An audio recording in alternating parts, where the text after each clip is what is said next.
কি হলো? নোটিশ দিয়েছে শনিবার। আজ বলে গেছিল যে সোমবার ভাঙা হবে। তো আজকের সকাল 10টার সময় টাইম দিয়েছিল খালি করে দেওয়ার জন্য বলেছিল। তো আমরা আস্তে আস্তে খালি করছিলাম, কিন্তু আমাদের কাছে একটাই দাবি যে এত বছরের পুরনো দোকান আমাদের ওই পার থেকে এই পারে ট্রান্সফার করা হয়েছে দুলাল দাস আমলে। দুলাল স্যার নিয়ে এখানে বসিয়েছিলেন, কিন্তু আমরা চাইছি পুনরায় একটা নির্বাচন করে দিই বসানোর জন্য।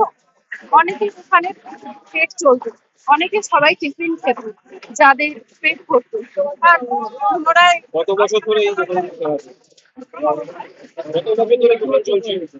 এটা প্রায় 15 বছর ধরে এই পারে ছিল, ওই পারে আগে বহু পুরোনো দোকান, 50 বছরের পুরোনো দোকান।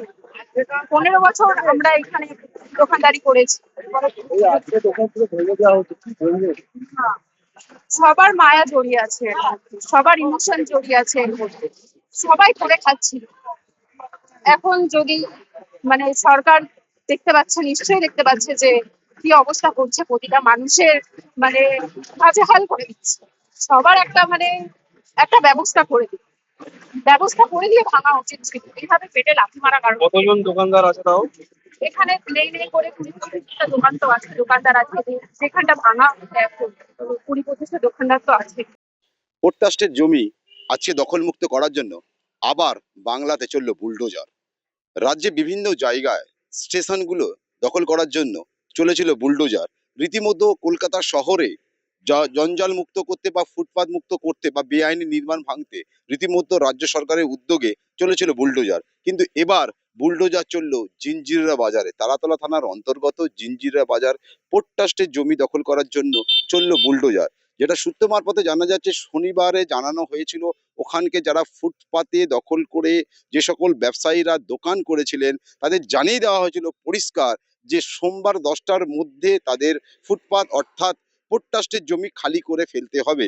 কিন্তু সেই মতো 10টার মধ্যে যারা খালি করে ফেলেননি, তার ফলেই আজকে ফের আবার চললো বুলডোজার। এই বুলডোজারের ফলে ভাঙা পড়লো প্রায় 20টি বেশি দোকানদার, যারা অবৈধভাবে সেখানে ব্যবসা করে আসছেন দীর্ঘদিন।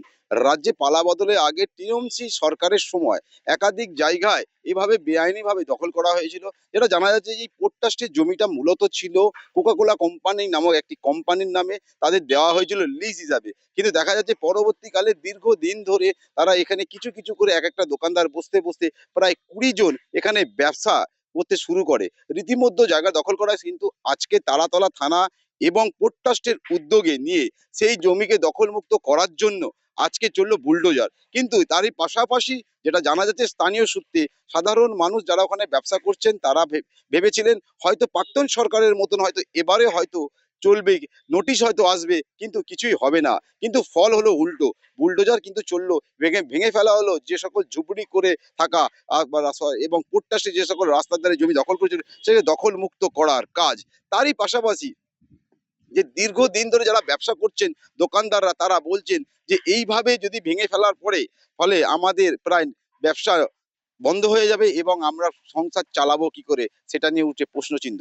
কিন্তু তারা জানাচ্ছেন যে আমরা নোটিশ পেয়েছিলাম, কিন্তু রবিবারের ভেবেছিলাম সামনে, আমরা সরানোর চেষ্টা করছিলাম, কিন্তু সোমবার যে টাইম নির্ধারিত করেছিলেন প্রশাসন পক্ষ থেকে, সেই টাইমের মধ্যে এসে ভেঙে ফেলা যে আমাদের বিকল্প করা উচিত ছিল। তিনি বলেন প্রাক্তন যিনি এমএলএ ছিলেন দুলাল দাস তৃণমূল কংগ্রেসের, তিনি আমাদের এখানে বসিয়েছিলেন সেই সময়কালে, কিন্তু এখন পালাবদলের পর এভাবে সরতে হবে তারা কোনোদিন ভাবেনি। কিন্তু জিঞ্জিরা বাজারে যে পোর্ট ট্রাস্টের জমি এভাবে দখল করে রেখে দখলমুক্ত করার জন্য প্রশাসনের উদ্যোগ, তাতে কিছু করার নেই সাধারণ মানুষ। কিন্তু মানুষ যে বলছেন আমাদের বিকল্প কিছু একটা রাস্তা করার অবশ্যই প্রয়োজন ছিল।